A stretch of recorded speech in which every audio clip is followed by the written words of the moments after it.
দেখো এই রৌদ্রতে নরম আম, মানে ছোট ছোট যে আম গাছ থেকে পড়ে গেছে সেগুলো গুড়িয়ে নিয়ে এসেছি। দেখো এই রৌদ্রতে এগুলো কুচিয়ে, দেখো শুধু ঝাল স্পাইসি চটপটা।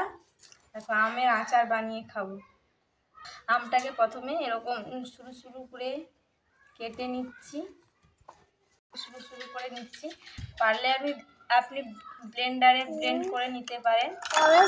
আমি শুরু করে কুচিয়ে নিচ্ছি, পুরো আমটা কুচিয়ে নেব। দেখো আমটাকে এরকম শুরু করে কুচিয়ে নিয়েছি। আর মশলা নিয়েছি, দেখো গুঁড়ো লঙ্কা, জিরে ভাজা, মানে ভাজা করে গুঁড়ো, হচ্ছে সন্দেশ লবণ, আর এটা হচ্ছে নুন, আর এটা চিনি, আর এই যে কাঁচা লঙ্কা।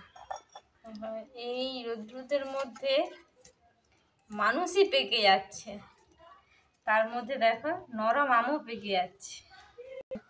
সব কিছু দিয়ে দিচ্ছি, নুন, জিরে গুঁড়ো, লঙ্কা গুঁড়ো,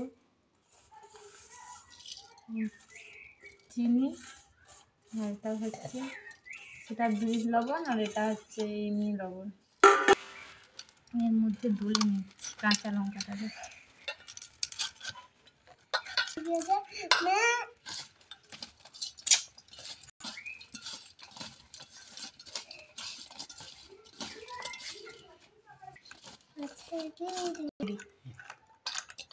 দেখুন আমার মাখা রেডি।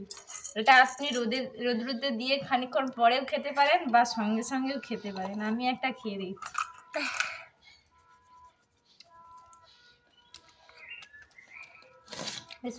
রোদ্রুদের মধ্যে যা লাগছে না, বলে বোঝানো যাবে না। মেয়েরা এমনিতেই একটু টক খেতে ভালোবাসে, আর যদি এই গরমের মধ্যে কোনো প্রেগনেন্ট মেয়ে হয় আর দেখতে হবে না, ঠিক আছে? তার দেখার সঙ্গে সঙ্গেই জিভে জল চলে আসবে।